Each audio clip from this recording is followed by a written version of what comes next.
Hi friends, welcome to my YouTube channel. Friends, आज की video में हम आपको बताने वाले हैं कि बीएड करने के बाद असिस्टेंट टीचर या सहायक अध्यापक की जो भर्ती होती है इसमें मेरिट कैसे निकाला जाता है, और साथ में ये भी बताने वाले हैं कि अगर आपका जो 60% अंक है कैसे इससे सिलेक्शन हो सकता है आपका भी। फ्रेंड्स, ये सारी जानकारी इस वीडियो में हम आपको देने वाले हैं, इसलिए अंत तक बने रहिएगा। फ्रेंड्स, आगे बढ़ने से पहले एक छोटी सी रिक्वेस्ट है, अगर आप हमारे चैनल पे पहली बार आए हैं तो प्लीज़ चैनल को सब्सक्राइब करें और पास में बने बेल आइकन को दबाएं, जिससे कि आने वाली हर वीडियो की नोटिफिकेशन आपको मिल सके। फ्रेंड देखिए, असिस्टेंट टीचर बनने के लिए जो योग्यता होती है वो ग्रेजुएशन होता है, प्लस बीएड या बीटीसी की जो डिग्री होती है वो अनिवार्य होती है। तो देखिए, जो मेरिट बनती है इसको लेकर के काफ़ी कन्फ्यूजन रहता है। तो देखिए, जो मेरिट बनती है वो high school, intermediate plus graduation, उसके बाद आपने जो बीएड या बीटीसी इसमें जो भी आपने कर रखा है उसके आधार पे बनती है, प्लस जो सुपरटेट की एग्ज़ाम देते हैं उसका भी क्या कहते हैं अंक जुड़ता है। तो देखिए किस हिसाब से जुड़ता है, तो जो ये क्या कहते हैं high school, inter, graduation plus BEd या बीटीसी होता है, इसमें अधिकतम 40% मार्क इससे लिया जाता है और 60% मार्क रिटर्न एग्जाम का होता है, जिसे आप सुपरटेट भी बोलते हैं। यानी फिर से जान लीजिए कि 40% मार्क जो होता है, अंक जुड़ता है जो मेरिट में, वो क्या कहते हैं high school, intermediate, graduation, BEd और बीटीसी के अंकों के आधार पे होता है, और जो 60% होता है वो सुपरटेट यानी रिटर्न एग्जाम के अंकों के आधार पे मेरिट बनाया जाता है। देखिए, इसको साफ शब्दों में इस प्रकार से समझते हैं। देखिए, जो रिटर्न एग्जाम होता है वो 150 प्रश्नों का,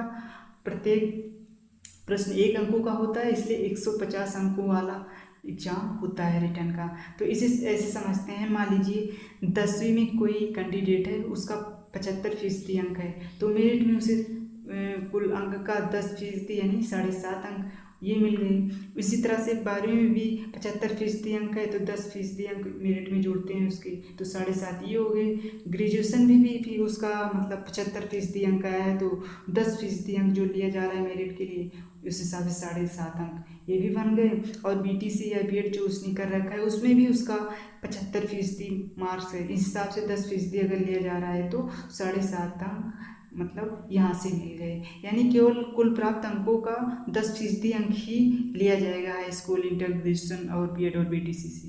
तो इस हिसाब से इन चारों का इसका कितना अंक हो गया, 30 अंक इसे यहाँ से मिल गया। यानी कुल 40 में से 30 अंक इसको यहाँ से ही मिल गया। अब बाकी जो मेरिट बनती है वो 60% जो बची होती है वो रिटर्न एग्जाम में प्राप्त कुल अंकों का 60% अंक से मतलब बनती है। यानी 60% अंक जो कुल अंक आप प्राप्त किए होते हैं उसका 60% अंक शामिल किया जाता है। तो देखिए, मान लीजिए 150 प्रश्न है और प्रत्येक 1-1 अंक का है, तो इस हिसाब से 150 अंकों का आपका रिटर्न एग्जाम हुआ। उसमें से आपको जो अंक मिले वो 110 ही अंक प्राप्त हुए रिटर्न एग्जाम में। तो 110 का आप 60% अंक निकाल लीजिए, क्योंकि 60% अंक ही मेरिट के लिए जोड़ा जाता है। तो इस हिसाब से 110 का 60% 66 अंक हुआ।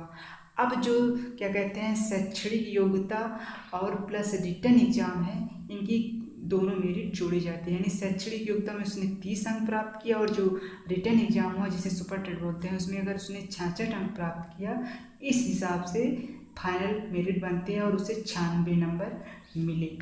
अब की बार ध्यान दीजिए, कट ऑफ जो गई थी वो 97 गई थी, ओबीसी की 90 गई थी।